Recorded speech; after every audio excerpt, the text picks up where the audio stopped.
morning began, as most mornings in St. Mary Mead did, with the clinking of teacups and the faint rustle of newspapers being folded beside the breakfast fire. The air was fresh with the scent of wet lilacs. Overnight rain had settled a soft sheen upon the hedgerows. Miss Jane Marple, sitting by her window with knitting in hand, observed the village road with mild, habitual curiosity. At precisely 8:30, the postman cycled by, ringing his bell cheerfully. Behind him followed Mrs. Petherick from the bakery, balancing a basket of loaves as golden as morning light.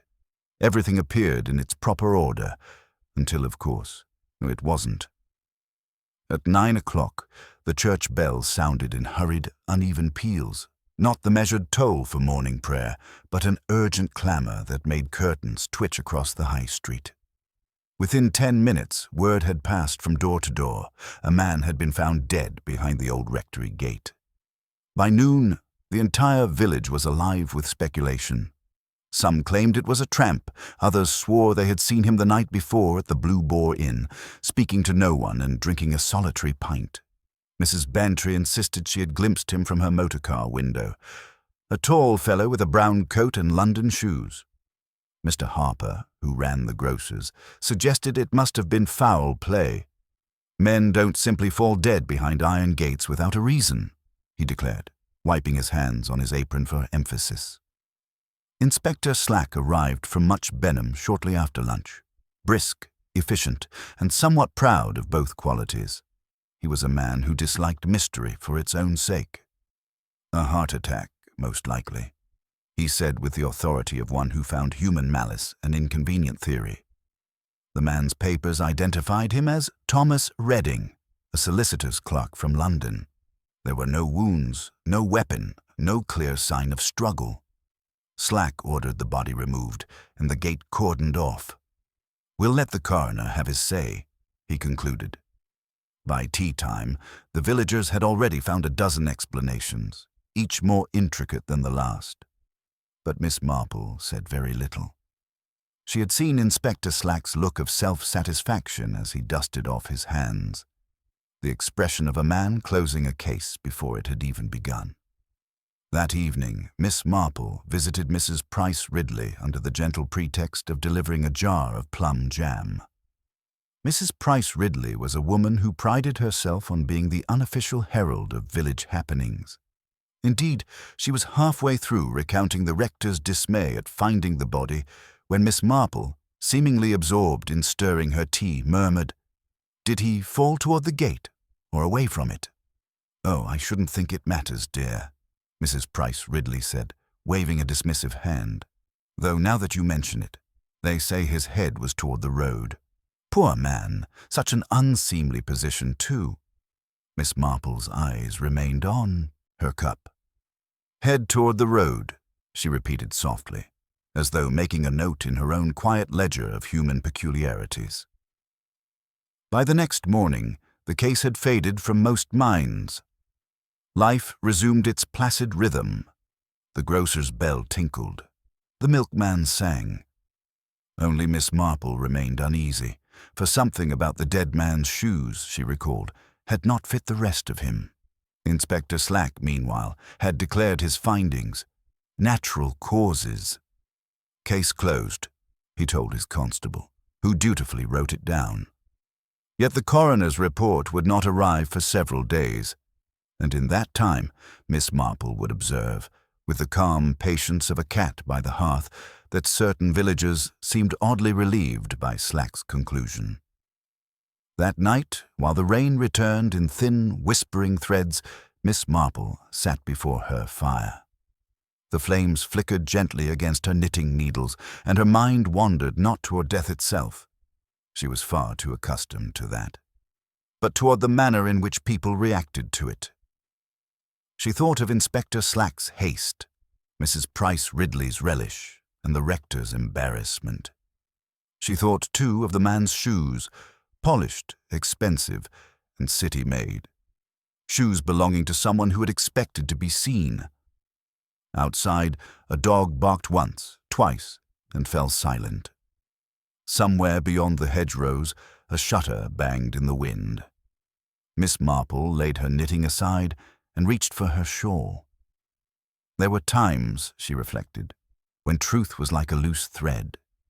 You had only to tug gently, and the whole pattern revealed itself.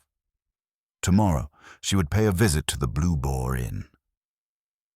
The next morning arrived beneath a low, sullen sky, the kind that seemed to press upon the roofs of St. Mary Mead and make the very air taste of damp earth. Miss Marple, armed with her umbrella and the sort of mild determination that went unnoticed by most, made her way to the Blue Boar Inn. She preferred to walk slowly through the village, greeting those she met along the way, her eyes observing far more than her words ever betrayed. The Blue Boar was a modest place, half-timbered and uneven, its signs swinging gently in the breeze. Inside, the scent of ale and cold hearth smoke mingled with the faint sweetness of spilled cider. Mrs. Edgeworth, who managed the inn with a vigilant eye and a talent for recalling faces, looked up from polishing the counter. "Good morning, Miss Marple," she said with an affable smile. "You've not come for a drink, I hope?" "Indeed not," Miss Marple replied softly, removing her gloves, "though I thought I might ask about the gentleman who stayed here earlier this week. Poor Mr. Redding, I believe his name was." At once, the innkeeper's expression shifted. Not alarm, but caution, as though she had expected someone to come asking. "Oh, yes. The one who died so sudden-like. Shame, that. Seemed a polite sort. Quiet, though. Kept himself to himself."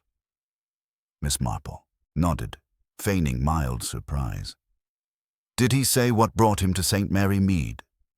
Mrs. Edgeworth paused, considering. "No, not exactly. But he did receive a letter while he was here. Came by the afternoon post, the day before before he was found.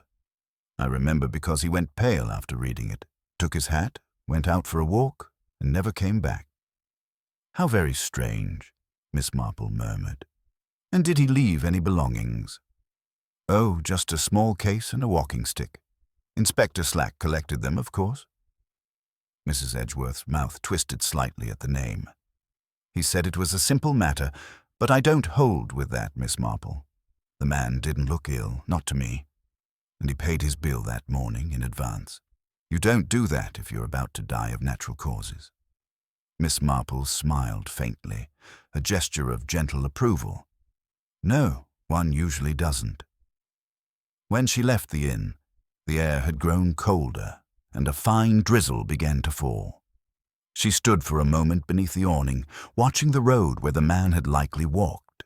It led, she knew, not only toward the rectory, but past the cottage of Mrs. Sylvia Ray, a widow of about 40, recently returned from London and regarded with some curiosity by the village. Mrs. Ray had been seen talking to Mr. Redding once or twice that week, and though nothing seemed unusual in it, Miss Marple had long since learned that nothing in St. Mary Mead was ever quite without significance. That afternoon, she called upon Mrs. Ray under the pretense of asking about a parish fundraiser. The young widow received her warmly, though her eyes betrayed the restless flicker of someone who preferred not to be observed too closely. "How dreadful about that poor man," Mrs. Ray said quickly, before Miss Marple could even mention him. "I didn't know him well, of course, only spoke to him once or twice." "Such coincidences are odd, aren't they?" Miss Marple replied mildly. "To speak to someone shortly before their death." Mrs. Ray hesitated, then gave a nervous laugh. Yes, I suppose so. He asked me for directions to the rectory, that's all. He seemed, troubled. I thought perhaps he was a relative of the rector's." Miss Marple's needles would have clicked at that, had she been knitting. "The rectory, you say?" Mrs. Ray nodded, eager to appear helpful. "Yes, though I can't imagine why. He wasn't the sort of man one meets by chance." When Miss Marple finally left, she walked slowly down the lane, her mind threading the facts together with the precision of long habit. A man comes from London, receives a letter, goes pale, walks to the rectory, dies near its gate. Inspector Slack calls it natural causes. But the man's shoes were polished, his bill paid, and his expression, as the rector described, oddly peaceful. Not surprise, not fear, peace. It was late afternoon when she reached home, and the post lay, waiting on her table. Among the usual letters was a small envelope, unstamped, slipped through the door by hand. Inside, in careful block letters, were 5 words. Ask the rector about confession. Miss Marple read it twice before folding it neatly and placing it beside her teacup. Outside, the rain thickened, drumming softly upon the windows. In the distance, the church bell tolled 6. She leaned back, eyes half closed, and whispered to herself, "Ah, so it was not only the inspector who ignored something." The fire crackled gently in the grate, and St. Mary Mead, wrapped in its own quiet unease, seemed to hold its breath. The following morning dawned grey and brittle, a thin mist hanging over the village green like an old memory reluctant to fade. Miss Marple was awake early, her tea cooling beside an open notebook where she had written only 2 words: the rector. She believed quite firmly that mysteries seldom began where one expected. They began instead with the smallest overlooked gesture.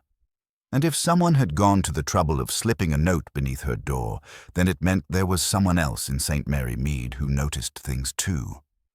By 10 o'clock, she was walking toward the rectory, her steps deliberate, her face arranged in the expression of gentle curiosity that made even the most secretive parishioners eager to talk. The rectory garden was still damp from the night's rain. The lilac bushes leaned heavily against the fence, and a blackbird darted away as she lifted the latch on the gate. She hesitated for only a moment, at the exact spot where Thomas Redding's body had been found. There was no trace left now, but a faint discoloration in the gravel, and a strange silence that didn't quite belong to morning. Reverend Llewellyn answered her knock himself, a tall, nervous man with spectacles and a habit of wringing his hands as though in silent prayer.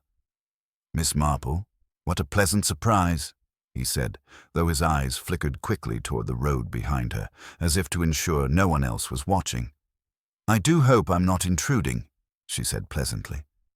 "I'd meant to speak to you about the church bazaar, but, well, you must forgive me if I mention that unfortunate business of Mr. Redding." The rector sighed, his shoulders bowing a little. Yes, a dreadful affair. Poor man. The inspector has been quite clear that it was natural causes." "I imagine so," Miss Marple replied, her tone as mild as milk.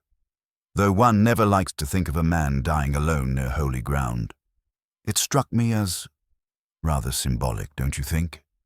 He looked startled, then forced a small smile. "Symbolic, yes, indeed. Would you care for tea?" She accepted, and they moved into the study, a room heavy with old books and the faint scent of candle wax. As he poured, his hand trembled slightly, a detail Miss Marple stored quietly away. "I understand," she began gently, "that Mr. Redding was seen coming here the day before his death." Llewellyn's head snapped up. "Who told you that?" "Oh, merely something Mrs. Ray mentioned," she said, stirring her tea. "Quite innocently, of course." For a moment, the rector said nothing. Then, lowering his voice, he confessed, "Yes, he came to see me. Said he needed to speak in confidence.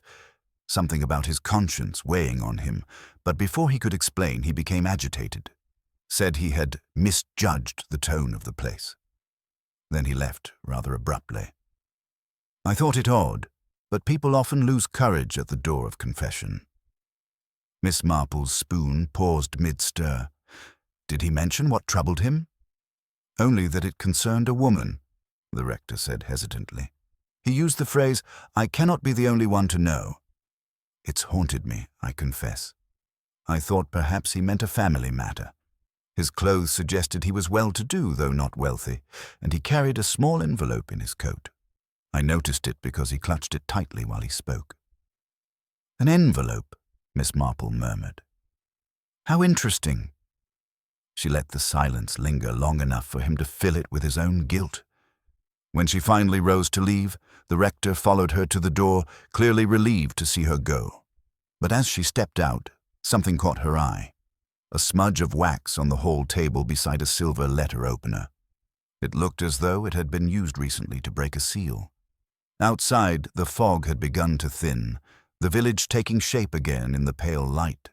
Miss Marple stood by the gate, looking back at the house where the man had sought absolution and found none. Somewhere between the letter he had received and the one he had carried lay the heart of the matter.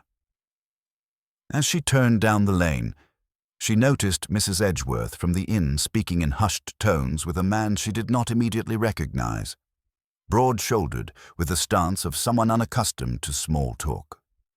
When he saw Miss Marple, he touched his hat politely, but his eyes lingered a fraction too long.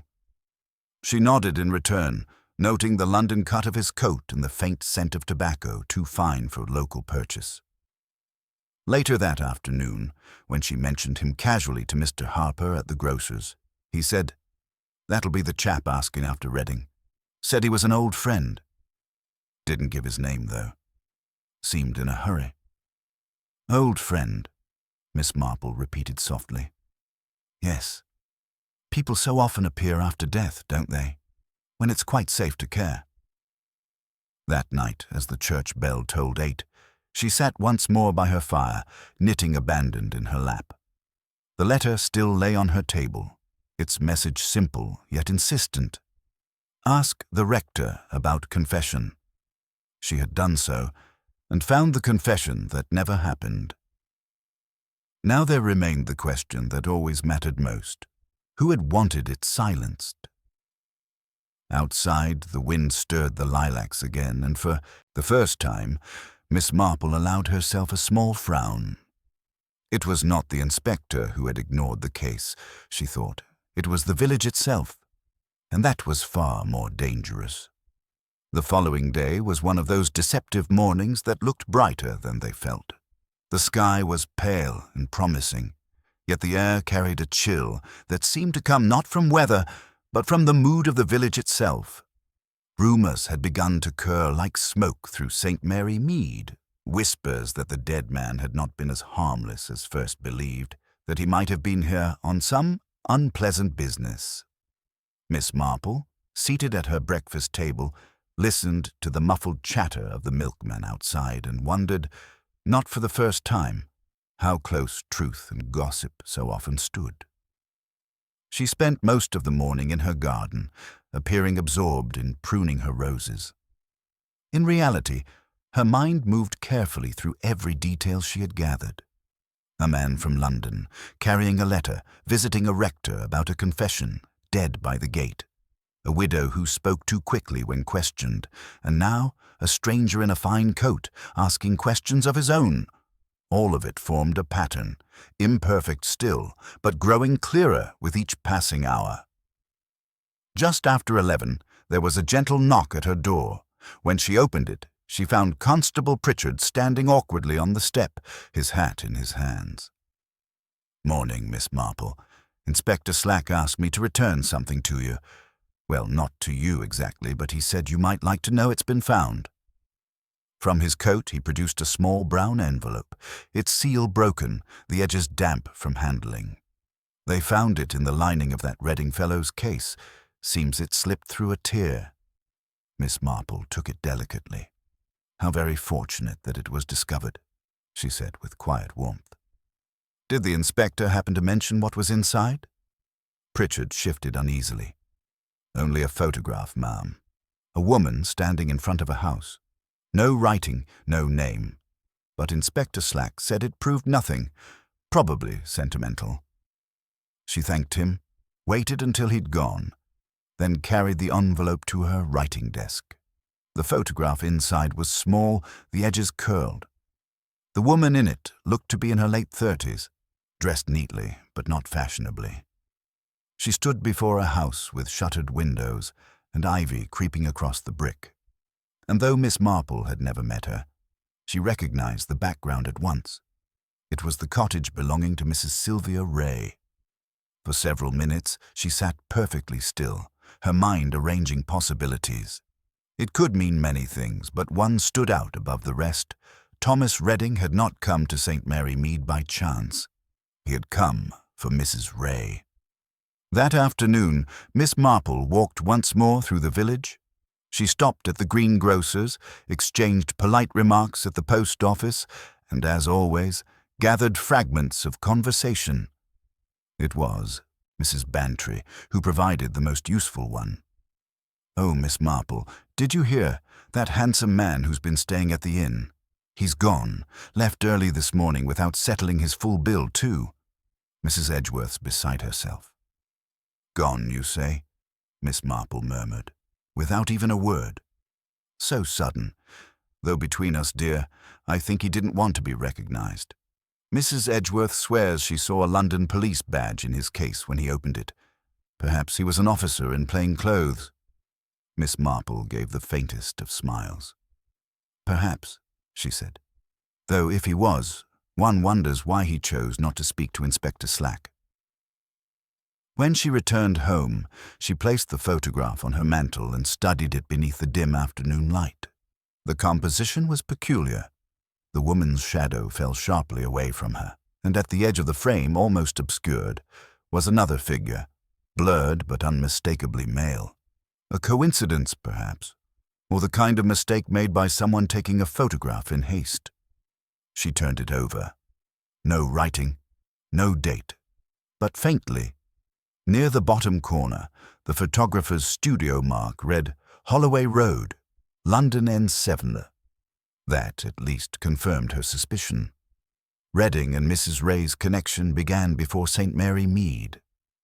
As evening approached, she wrapped a shawl about her shoulders and sat once again before the fire. Her thoughts returned to the letter, the anonymous warning that had begun all this.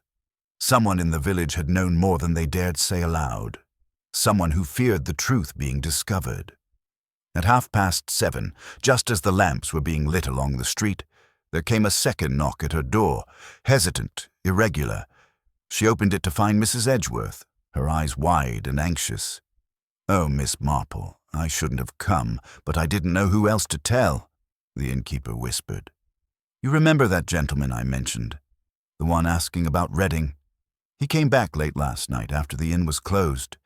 I heard him in the yard, and this morning I found muddy footprints by the kitchen door. They led toward the back gate, and there was something else." Miss Marple's voice was calm, almost reassuring. "Yes, my dear. What else?" Mrs. Edgeworth hesitated, twisting her hands. "A handkerchief, embroidered with the initials S.W. I swear it wasn't there before." Miss Marple's gaze lingered on her for a long moment. "Thank you for coming to me," she said at last. "You've done quite the right thing." When the door closed again, Miss Marple stood alone in her quiet sitting room, the firelight trembling across her face. The initials could belong to only one person. Outside, the wind rose softly against the windows, carrying with it the faint toll of the church bell, a sound that seemed, to Miss Marple's ear, less like a call to prayer and more like a warning that time was beginning to run short. The night passed uneasily in St. Mary Mead. The villagers slept, but Miss Marple did not. The image of the photograph burned quietly in her thoughts. The blurred figure in the background, the initials on the handkerchief, the unknown man who appeared, asked questions and vanished before dawn. In her experience, departures at inconvenient hours seldom meant innocence. By morning, the clouds had gathered low again, and the lane outside her cottage glistened with the sheen of new rain. She decided against writing to Inspector Slack. He would only dismiss her, as he always did, with the same tolerant impatience reserved for amateur theorists. Instead, she walked to the vicarage, where she knew Mrs. Weatherby, the rector's housekeeper, would be hanging the linens to dry. Mrs. Weatherby, who possessed the kind of cheerful indiscretion that made her a reliable if accidental witness, greeted her with open arms. "Oh, Miss Marple, you've heard, haven't you, about Mrs. Ray?" Miss Marple's brows lifted just slightly. "No, I can't say I have. She's gone off to London, so they say. Packed a case this very morning and took the early train. Only her housemaid saw her go, and she left a note on the mantel saying she might be away a few days. But if you ask me, something's not right. She looked pale as death, that girl says, and near forgot her gloves. Miss Marple thanked her, lingered over the washing line just long enough to appear absent-minded, and then began her walk toward Mrs. Ray's cottage. The house was shuttered, the curtains drawn. On the path leading to the door, a patch of mud bore the faint print of a man's shoe, heavier, larger than a woman's. She bent to look closer, then noticed a small scrap of white near the hedge, a torn fragment of envelope. The remaining letters on the paper read only, "Owing, this could not be ignored." Inside the cottage, through the front window, she could see the table laid with a single teacup, as though its owner had meant to return. Everything was tidy, but there was a sense of haste. A chair pushed back too far, a book left open spine down. She knew such rooms. They were like the pauses in a conversation where a truth had almost been spoken. That afternoon, she found herself at the post office, ostensibly buying stamps. Mrs. Cleet, who managed the counter, was sorting through the outgoing mail. "London-bound parcels, these," she said proudly. "Mostly books and little trinkets." Miss Marple's gaze fell upon a small brown parcel among them, the handwriting faintly familiar. Tidy, careful, the same slanted hand she had seen on the anonymous note. She asked softly, "Would you happen to know who sent that one?" Mrs. Cleet hesitated. "Why, yes, that came from Mrs. Ray, sent just before she left this morning, addressed to a Mr. H. Llewellyn at the rectory, if you can believe it. Strange to send a parcel to the man next door, isn't it?" Miss Marple's expression did not change, but something in her eyes sharpened. She thanked Mrs. Cleet and walked home in thoughtful silence, the rhythm of her steps matching the quiet procession of her reasoning. If Mrs. Ray had truly gone to London, she would not have sent a parcel to the rector. And if she had sent it, she meant it to arrive after her departure, to be opened without her presence. Whatever was inside, it was something she could not deliver in person. That evening, as dusk crept through the village, Miss Marple took her usual seat by the fire, though the knitting remained untouched on her lap. She waited. At 8:30, there was the soft tread of feet outside her gate. Then a knock, measured, deliberate. When she opened the door, Inspector Slack stood there, his hat dripping from the rain. He looked both irritated and uneasy. "Evening, Miss Marple. I suppose you've heard about Mrs. Ray's sudden trip?" "I have indeed," she said mildly, "though I rather thought it might not be a trip at all." Slack gave her a long look. "You always think something more's afoot, don't you?" "Well, perhaps this time you're right. They found her handbag at the edge of the old quarry, 2 miles out. No sign of her, mind you, but the ground there soft after rain. Was sending men to search in the morning." Miss Marple met his gaze, calm and certain. "Then I should think, Inspector, that you'll also want to ask the rector about a parcel that's due to arrive before nightfall. I rather suspect it will explain why Mr. Redding came to St. Mary Mead, and why Mrs. Ray never truly left it." Slack blinked, his expression darkening. "And how would you know that, Miss Marple?" She smiled faintly, drawing her shawl closer around her shoulders. "Because, Inspector, the dead seldom travel alone. Someone always follows them, whether from guilt or from fear." The wind rose again, carrying the distant murmur of rain against the church roof. In that moment, it seemed to Miss Marple that the village itself was holding its breath, waiting for the truth to be uncovered. The morning broke with a dim metallic light, the kind that flattened every color in St. Mary Mead to gray and silver. The rain had eased, but the air remained heavy, and the village, usually so full of idle chatter, seemed to move in whispers. Miss Marple rose early, not out of eagerness, but because unease had kept her from sleep. She had heard the constables tramping down the lane before dawn, their boots slick with mud, heading toward the quarry. She had known, even before Inspector Slack came knocking the night before, that something dark had already settled there. By 8 o'clock, she was standing by her window, watching the search party move along the far hedgerow. The rector stood near the quarry's edge, pale and rigid, his cassock whipping faintly in the wind. 2 men were lowering a stretcher, the ropes taut. From that distance, she could not see what they found, but she did not need to. The set of the rector's shoulders, the way his hand rose shakily to his mouth, told her all she required to know. An hour later, there came a brisk knock. Inspector Slack again, his face drawn tight. He accepted her invitation for tea, though he held the cup untouched in his hands. "You were right," he said gruffly. "They found her. Mrs. Ray, or what's left of her. She must have fallen or been pushed into the quarry sometime last night. Doctor says she'd been dead at least 6 hours." Miss Marple inclined her head, saying nothing. Slack continued, his voice strained between irritation and uncertainty. "The parcel she sent to the rector arrived this morning. We opened it. Inside was a stack of letters tied with ribbon, old ones, at least 10 years, and photographs, her and that Redding fellow together. Turns out they weren't strangers after all. He'd been married once to her sister, died under odd circumstances, so the coroner's record says." Miss Marple's eyes rested on the untouched tea. "And she kept the letters all this time?" Slack nodded. "Seems so. We think Redding came here to confront her. Blackmail, maybe.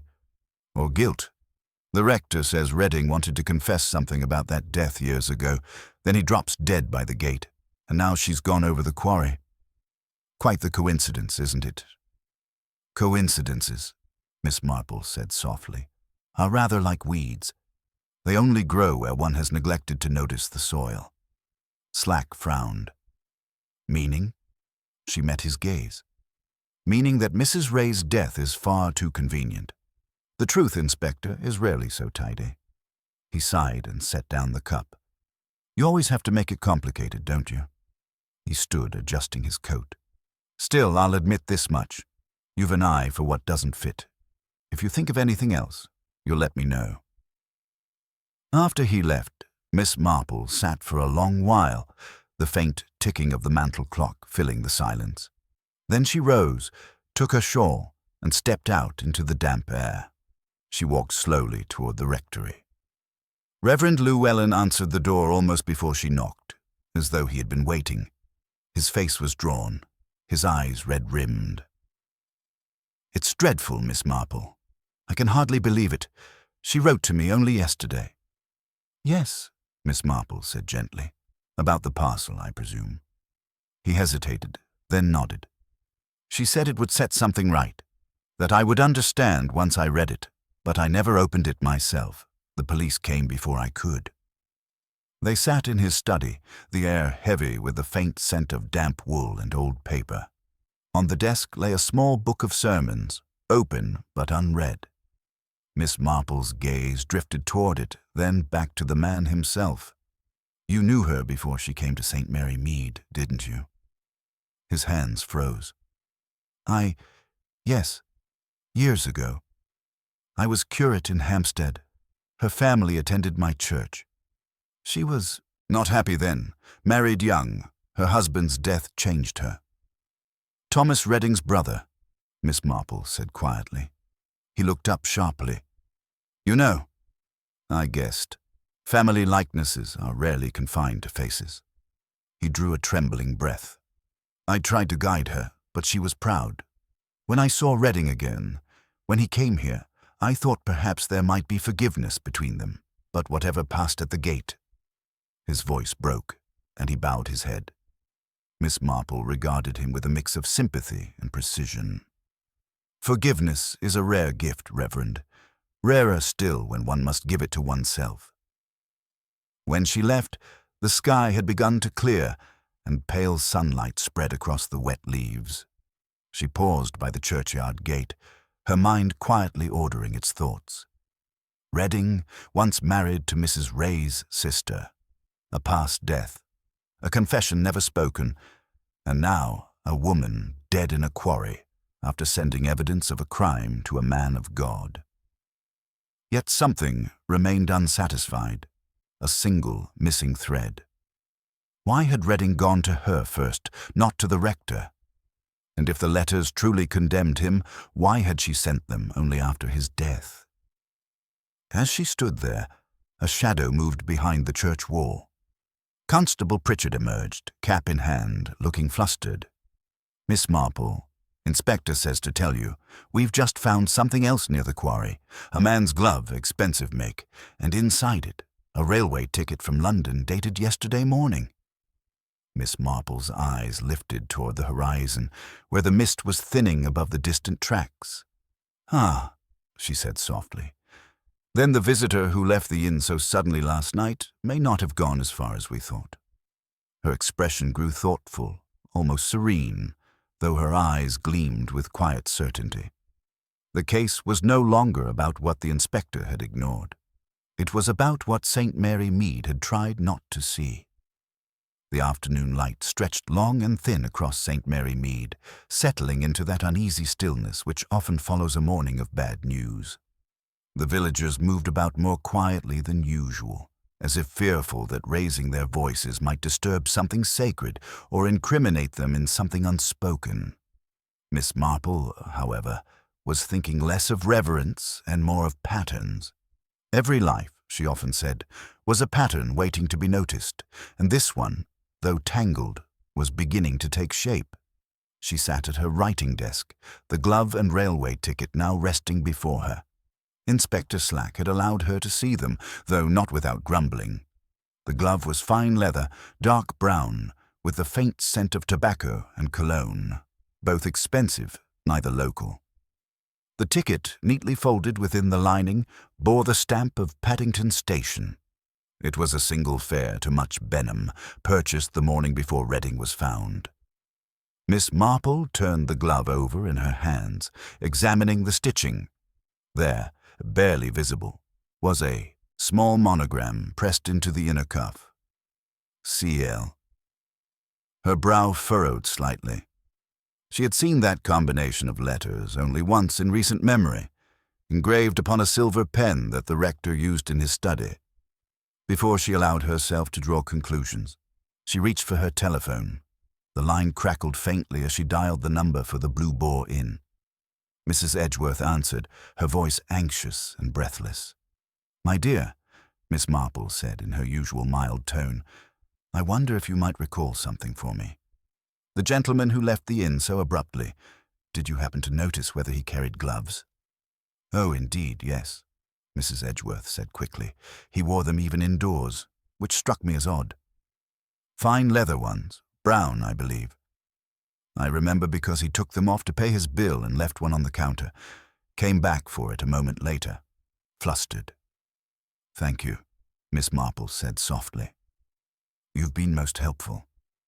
She hung up the receiver, her thoughts aligning quietly. The man who called himself Redding's old friend had come from London, just as Redding had. He had asked questions about the death, then disappeared before dawn. Now a glove of his turned up at the quarry, the same quarry where Mrs. Ray had met her end. The sun had dipped low when she set out once more toward the rectory.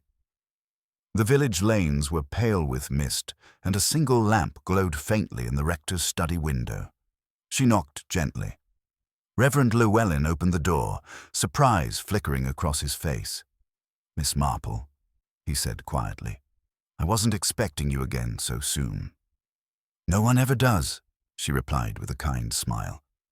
"But I find that truth has a rather poor sense of timing."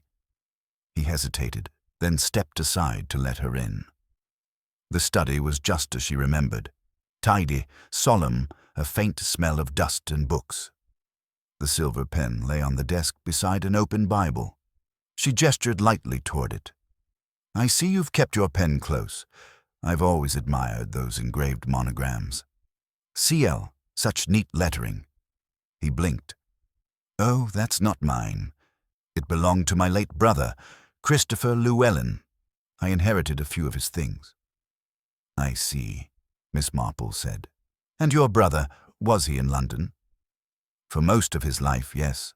A solicitor, though not a particularly successful one. Why do you ask? Her voice remained calm, conversational. Because it seems that Mr. Redding was once employed by the same firm, and because a man wearing gloves, marked with your brother's initials, was seen in St. Mary Mead 2 nights ago asking questions about Mr. Redding before Mrs. Ray's unfortunate death. For a moment, the rector said nothing. Then very softly, he sat down, his hand trembling. "My brother," he whispered. "Christopher's been dead for nearly 5 years, or so I believed." Miss Marple regarded him gently, though her eyes did not soften. "Sometimes the dead return, Reverend. Not from grace, but from guilt."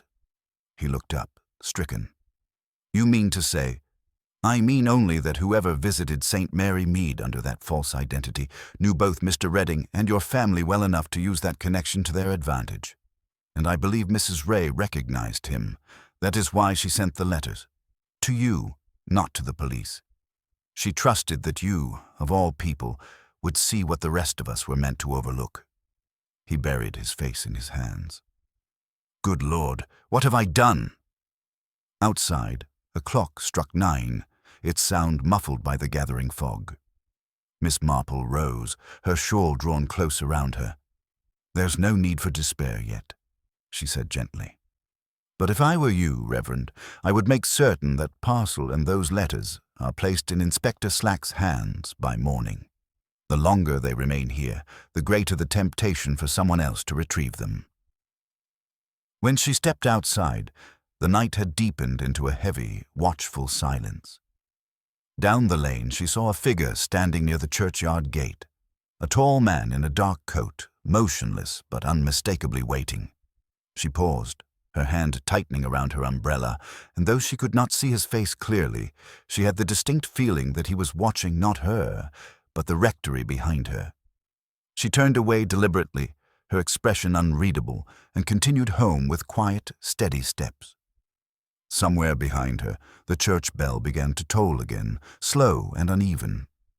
Miss Marple did not look back.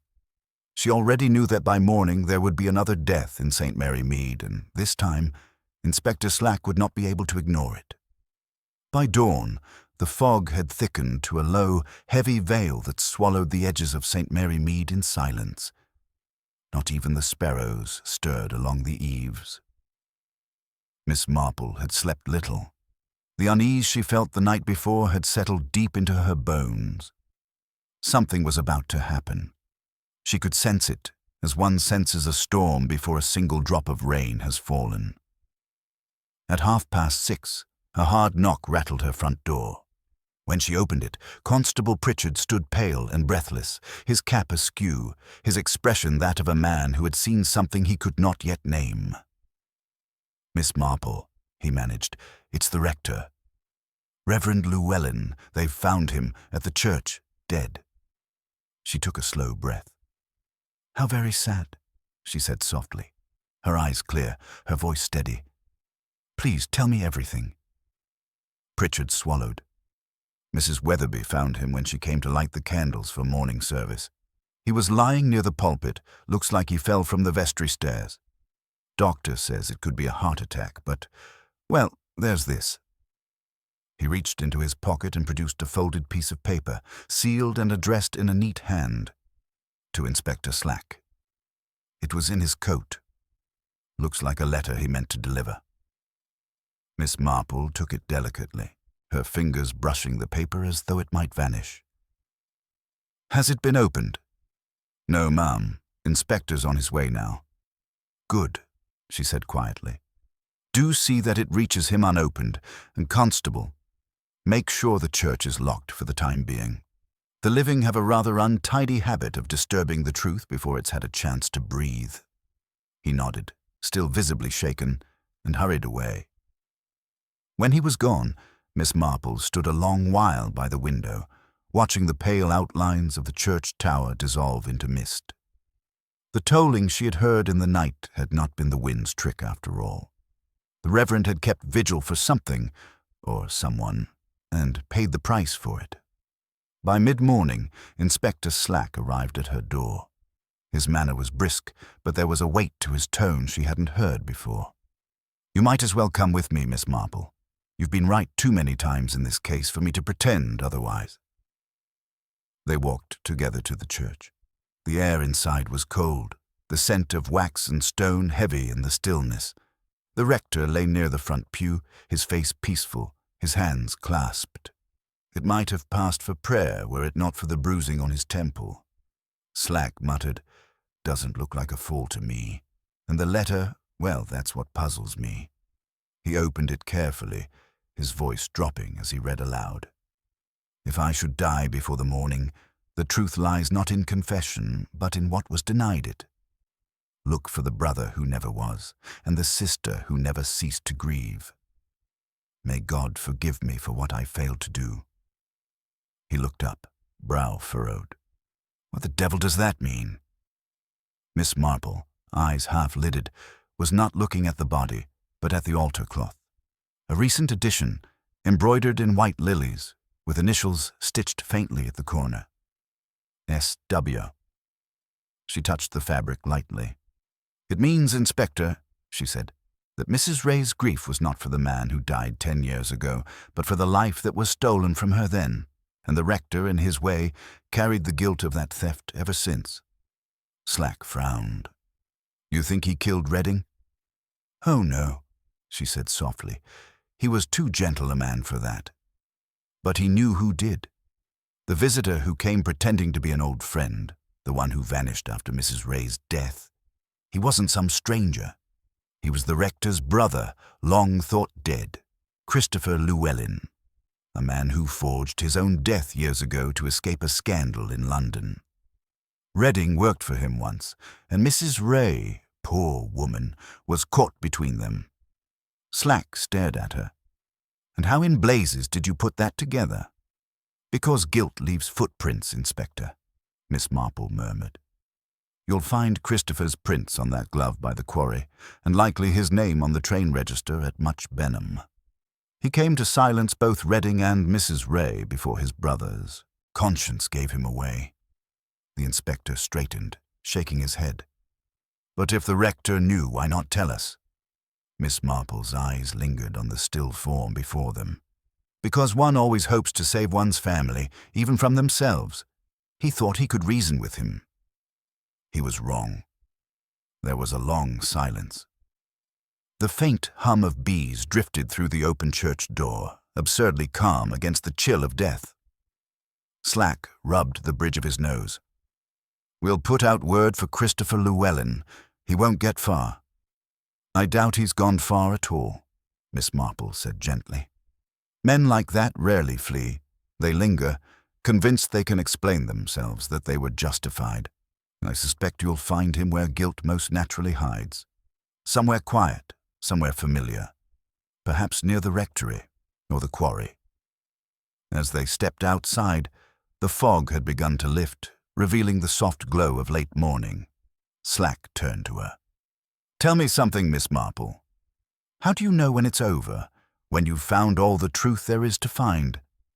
She smiled faintly, her eyes following the wavering line of the lane that led back to her cottage. "Oh, one never does, Inspector. One simply learns to recognize when the lies grow too tired to stand." And with that, she walked away slowly, her small figure framed against the clearing light, while behind her the church bell began to toll again. Steady now, deliberate, as if St. Mary Mead itself were finally exhaling after a long, uneasy night. By late afternoon, the air had turned clear and brittle, the kind of stillness that seemed to hush even the birds. Word of the rector's death spread through St. Mary Mead with the subdued horror that only the English countryside could manage. Part sympathy, part fascination, and part the unmistakable excitement of being near tragedy without touching it. Curtains twitched, doors half opened, whispers slipped down the lanes like smoke.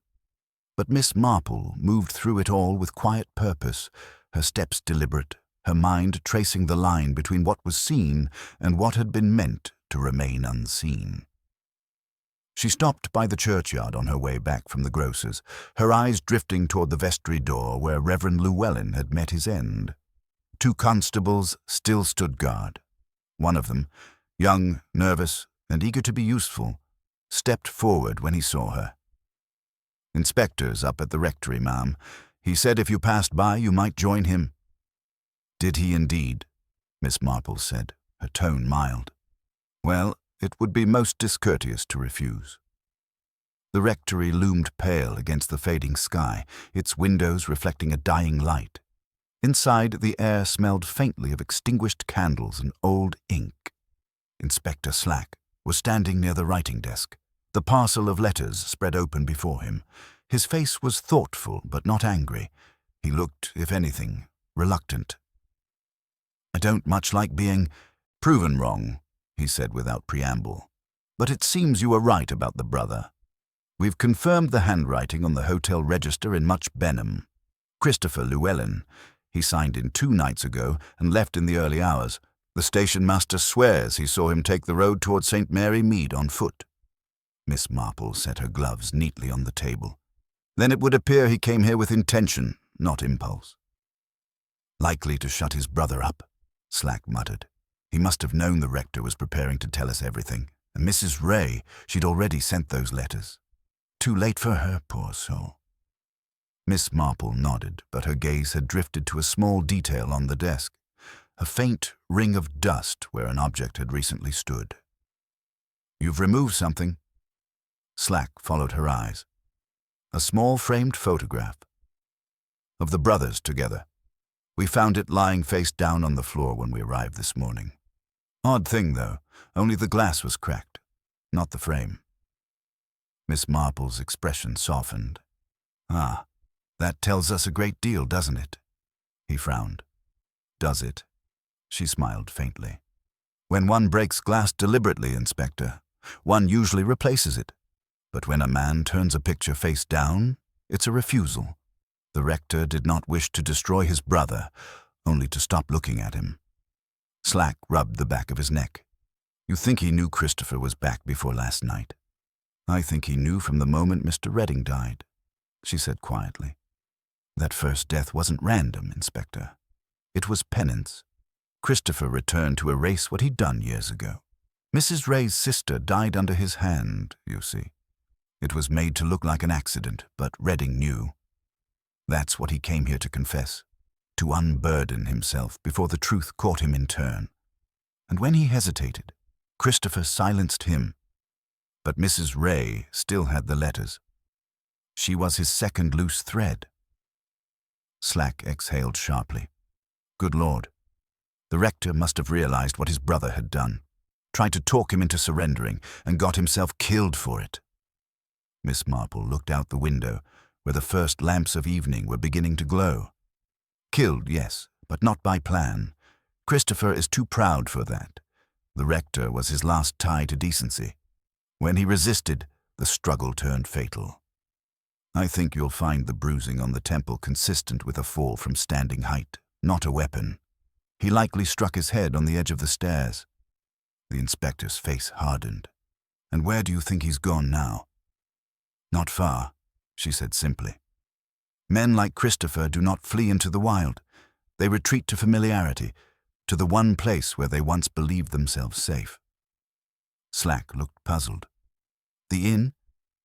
"No," Miss Marple murmured. "The church." He blinked. "You think he's still here?" She turned her head, listening. Outside, the bells had gone silent, but the faintest echo of movement, perhaps a creak of wood or a shifting latch, drifted from across the road. She stepped closer to the window, her voice lowering. "He's waiting for absolution, Inspector, the kind that doesn't come from men." Without another word, Slack motioned to his constables. They moved quietly across the lane toward the church. The great door groaned as they pushed it open, the candlelight inside flickering low. And there, before the altar, knelt a man in a dark coat, his head bowed, his hands clasped as though in prayer. "Christopher Llewellyn," Slack called softly. The man did not turn, only his voice, hoarse and calm, broke the silence. "He tried to forgive me. He did, but I couldn't let him. Not when I'd already damned us both." As the constable stepped forward, Miss Marple remained at the window, watching through the glass. She saw him rise slowly, shoulders straight, as if his body refused to betray the trembling within. Then the echo of footsteps, a brief rustle, and the hollow thud of something falling against the pew. When they carried him out minutes later, his face was pale, his breathing shallow. In one hand, he still clutched the broken photograph of two young men, one earnest, one already smiling too easily. Miss Marple drew her shawl close around her shoulders. She did not watch him go.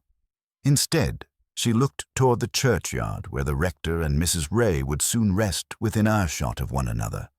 The village would in time find another story to gossip about, another secret to bury under the hedgerows.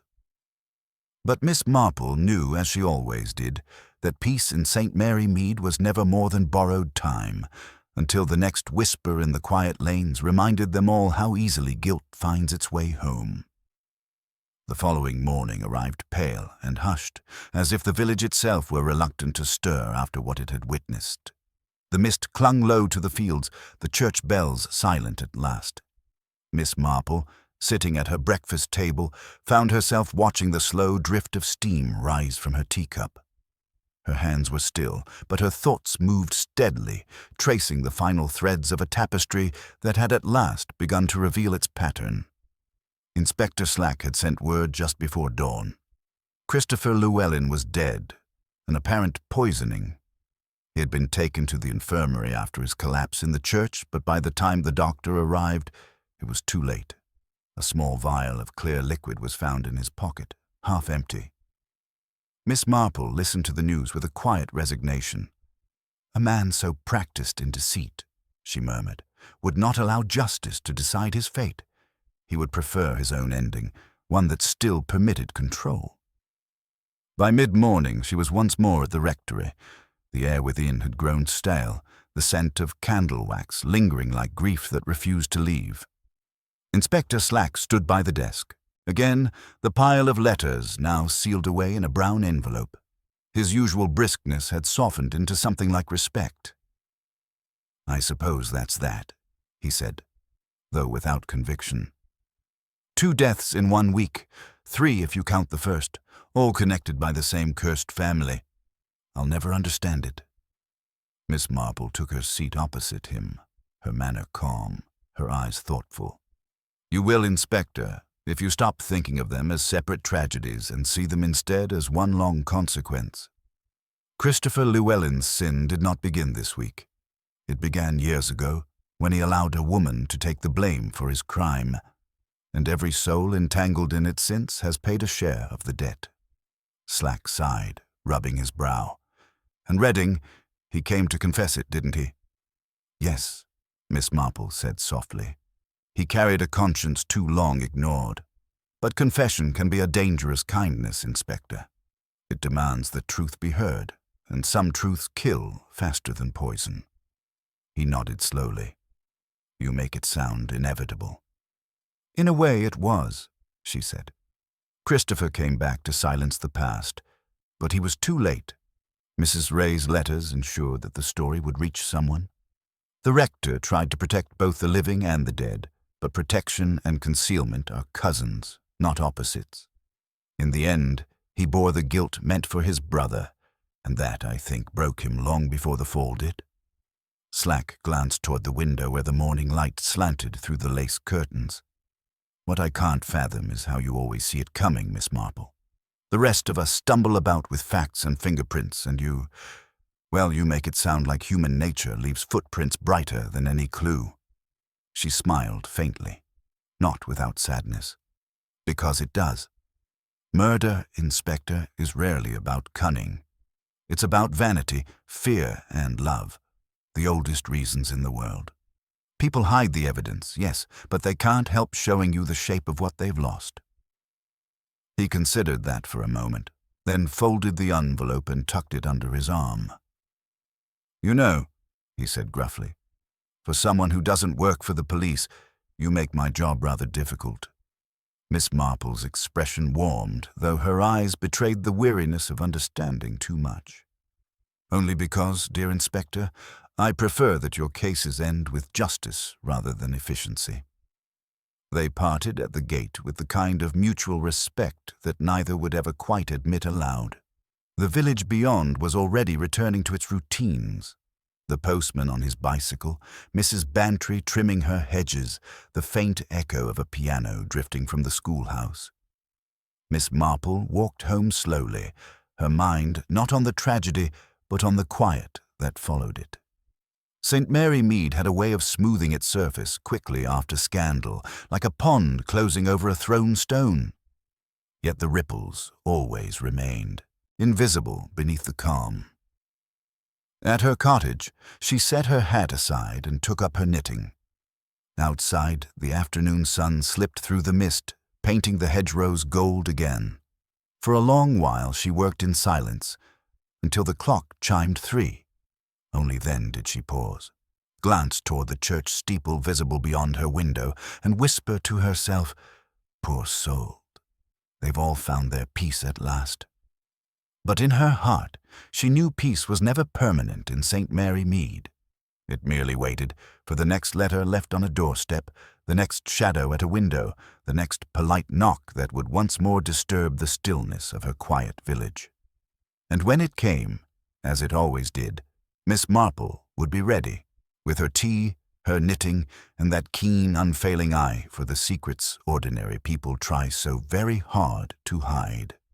That evening, as twilight folded itself gently over St. Mary Mead, a curious quiet seemed to settle over the village. It was not the peace of resolution, but the kind of hush that follows when people are unsure whether the story has truly ended.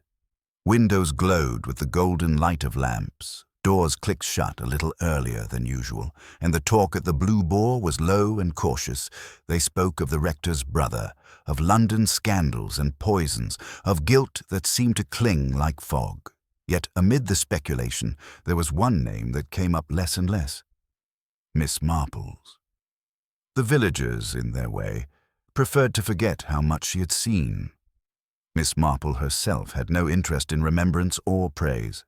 She was seated by her fire, the flames casting soft patterns across her knitting basket, when a knock came at her door. Soft, deliberate, as if the visitor had hesitated before deciding to intrude. When she opened it, Inspector Slack stood on the step, his hat in his hand, looking distinctly uncomfortable in the lamplight. "Evening, Miss Marple," he said, glancing down at his boots. "I hope I'm not disturbing you." "Not at all, Inspector," she said kindly. "Do come in. I've just brewed a fresh pot." He stepped inside, hat turning nervously between his fingers. "I thought I'd pay my respects, you might say. It's been a queer business, this one. Files are nearly closed now, but there's one thing I can't quite put straight in my head." Miss Marple poured tea, her expression one of quiet interest. It's very wise to revisit what refuses to settle. It's often where truth lingers longest. Slack accepted his cup, still frowning. "It's about that letter, the one the rector left for me. Look for the brother who never was," he said. "I took it to mean Christopher, of course. But the phrasing, it's peculiar. Makes me wonder if he meant something else entirely." Miss Marple stirred her tea slowly. "Perhaps he did," she said.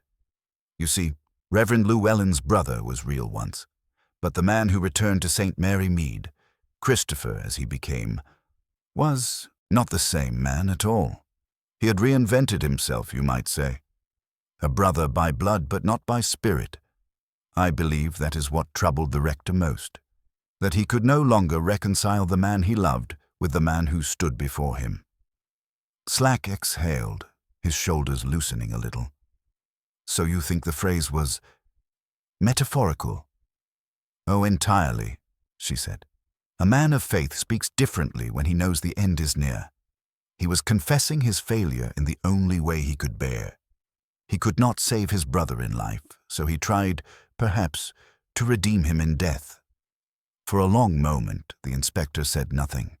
The clock on the mantel ticked softly between them.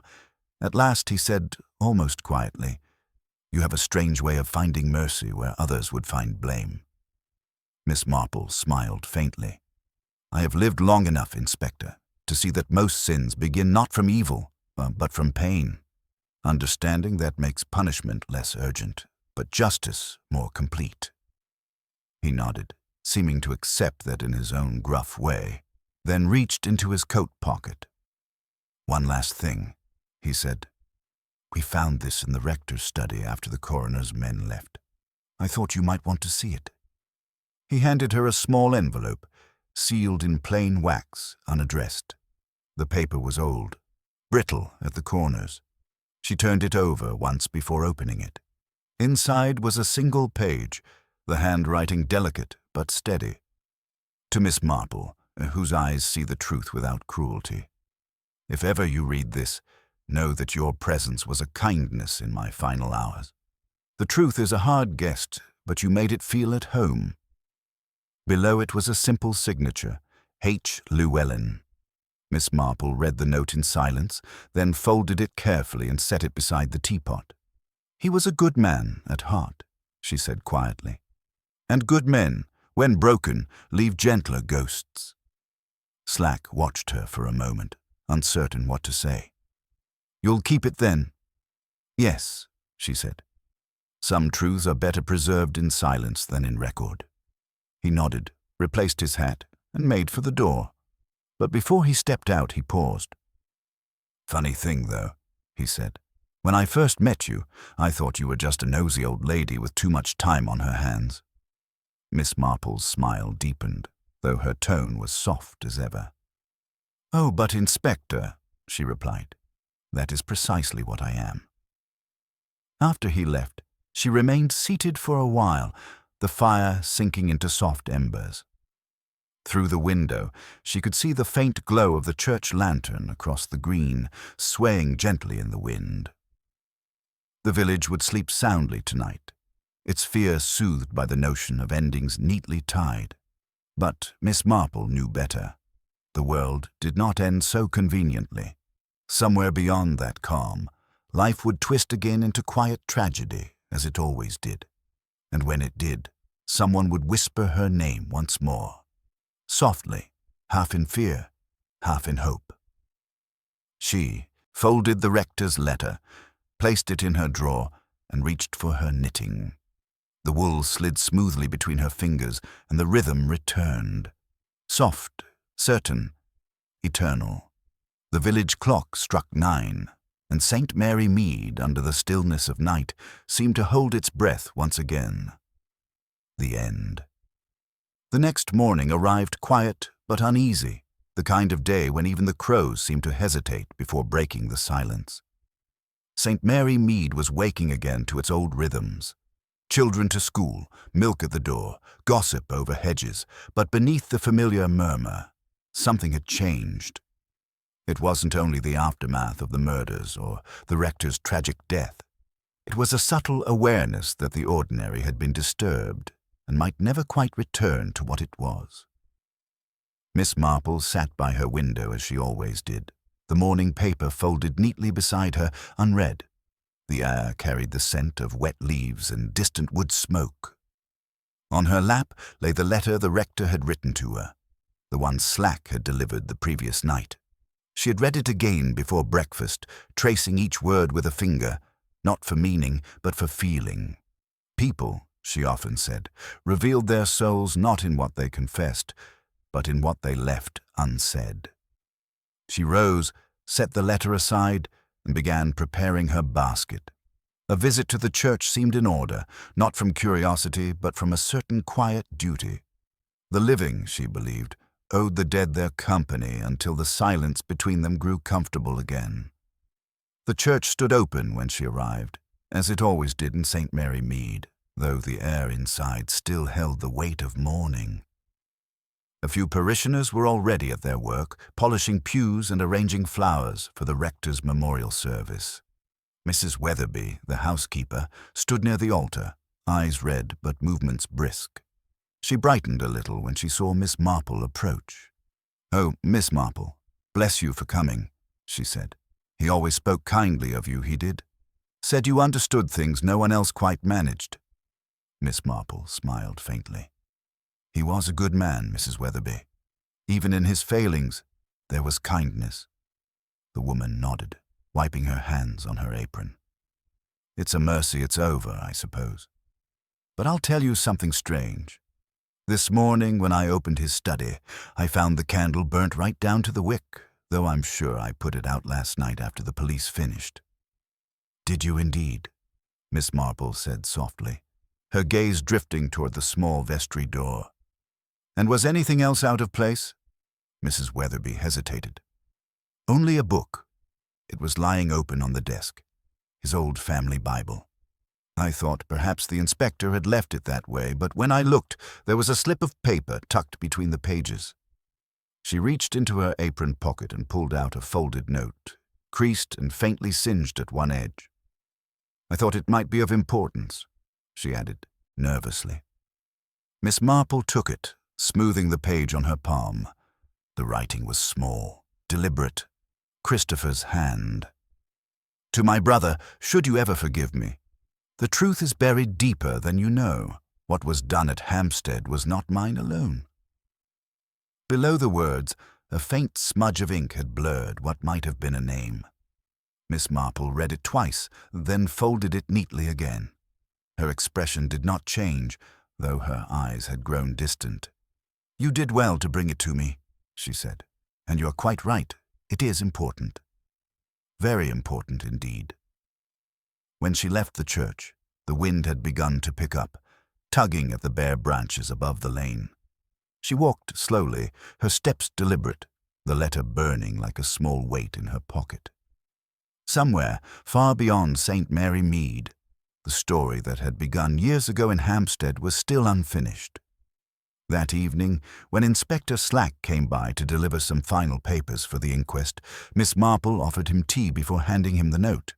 He read it aloud once, frowned, and then again, slower. What was done at Hampstead, he repeated.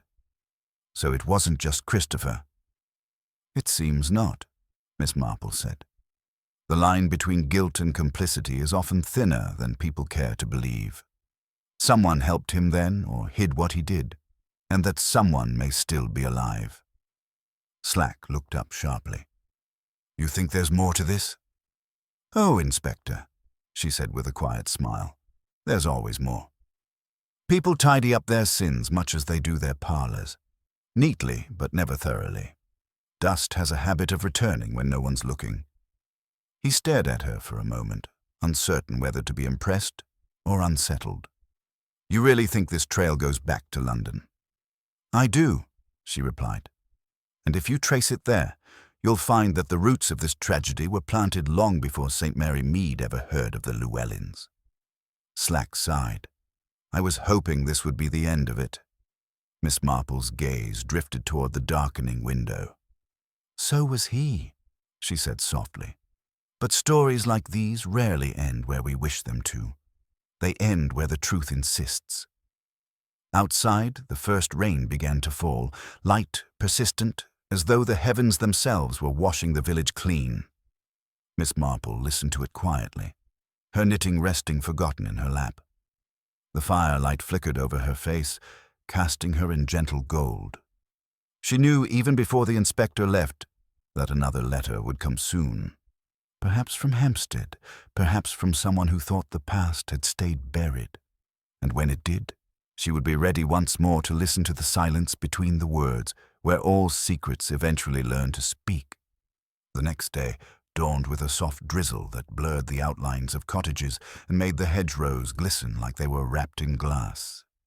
Miss Marple rose earlier than usual, unable to quiet the unease that had taken root since she'd read Christopher's final note. It was not fear that disturbed her. It was incompleteness. Something about those last words, "What was done at Hampstead was not mine alone," carried a shadow that would not lift. The case in St. Mary Mead had concluded, but the story beneath it had not ended. It had only stepped back into the fog. She took her tea by the window and watched the road. The postman came later than usual, his bicycle tires cutting thin tracks through the wet gravel. When he stopped at her gate, she noticed an extra letter in his hand, a small cream-colored envelope with no return address, the handwriting narrow and elegant. She thanked him, waited until he'd gone, and then held the letter a moment before opening it. Inside was a single sheet of paper, folded twice. The message was brief. Miss Marple, you do not know me, but you were kind to my uncle once. He has passed, and among his effects I found letters addressed to a Mrs. Lydia Ray of Hampstead, written nearly 20 years ago. I believe they concern the same matter now troubling your village. If you would have them, I can bring them to you this evening. C.R. Miss Marple sat perfectly still. C.R. The initials, again, like a ghost repeating its presence. Reading. No, that was impossible. The poor man was long dead. And yet the timing was too exact, too deliberate to be coincidence. That afternoon, she took a quiet walk through the village, her mind working with its usual calm precision. The rain had lightened into mist. Near the post office, she encountered Mrs. Bantry, who greeted her with the mixture of curiosity and fear reserved for those who seem to attract mysteries the way others attract fortune. Another letter, Miss Marple? Mrs. Bantry asked, her tone half teasing, half anxious. You'll have the whole village believing you conjure them. Letters, Miss Marple replied, have a way of finding those who are willing to read them. Most people prefer not to. By the time dusk fell, the mist had thickened again, turning the lamp glow outside her cottage into a halo of pale gold. At 7 precisely, a light knock came at the door. She opened it to find a young man standing there, perhaps 30, neatly dressed but travel-worn, rain glistening on his coat. His eyes, though courteous, carried the unmistakable weight of family shame. "You must be Mr. C.R.," she said gently. "Yes, ma'am," he replied, removing his hat. "Charles Redding. My uncle was Thomas Redding. I only learned of his death by chance, from a solicitor's letter. It seems he'd written to you before he died, or rather, written about you." Miss Marple gestured him in. The fire was already lit. He held out a small bundle of letters tied with string, their paper yellowed, the ink faded to sepia. They were among his things, he said quietly. "But there's something else. A photograph taken in Hampstead just before my uncle left London for good. You should see it." He passed her a small photograph, its edges frayed. In it stood 2 men and a woman, Christopher Llewellyn unmistakably younger, Thomas Redding beside him, and between them a woman whose face, even through time and shadow, carried the same sharp features as Mrs. Sylvia Ray. Her sister. Miss Marple examined it closely. "They were together," she murmured. "All of them. Before everything began." Charles nodded. "My uncle always said he left London because of something he couldn't undo. He mentioned the Llewellyns once, but only as former clients. I think he was protecting someone." "Perhaps," Miss Marple said softly, "or perhaps he was protecting everyone from the same truth." She placed the photograph gently on the table, then untied the bundle of letters. The handwriting was Lydia Ray's, elegant, flowing, unmistakably hers. The first few were ordinary enough. Domestic notes, discussions of illness and hope. But then came one written in a trembling hand. "Christopher has promised to help me. He says my husband's discovery cannot become public. It would ruin us all. I fear what he means to do. If you read this, Tom, forgive me. It was never meant to go so far." Miss Marple lowered the letter slowly. The room seemed to tighten around her. She was pleading, she whispered, not confessing. It wasn't Christopher's guilt alone. It was hers too. She knew what he intended, perhaps even allowed it, to protect her name. And Thomas knew. He knew and carried her guilt until it killed him. Charles looked down, his voice unsteady. "Then my uncle wasn't the villain after all." "No," Miss Marple said. He was the conscience of them all, the one who tried to make amends when the others buried the past. For a long while, they sat in silence, the rain whispering softly at the windows. At last, she folded the letters again and tied them back with the same string. "Take them, Mr. Redding," she said. "The past has done enough harm to your family. Let it rest." He hesitated. "And you, Miss Marple? You'll keep nothing." She smiled faintly. "Oh, I'll keep what matters. A truth needn't be written to be remembered." When he left, the mist had lifted, leaving only the faint gleam of starlight on the wet road. Miss Marple watched until his figure disappeared into the quiet of the lane. Then she turned back to the photograph, the faces gazing out from another lifetime, 3 people bound by love, pride, and one shared silence that had echoed across the years. She placed it carefully into the rector's old Bible, between the pages he had left open before his death. The candle flickered once beside her, then steadied, and she whispered into the stillness, "There now, Henry. It's finished at last." But even as she said it, she knew such things were never truly finished. In every village, in every heart, secrets lay waiting for their turn to breathe. And when they did, she would hear them again, softly, as only Miss Marple could. The end.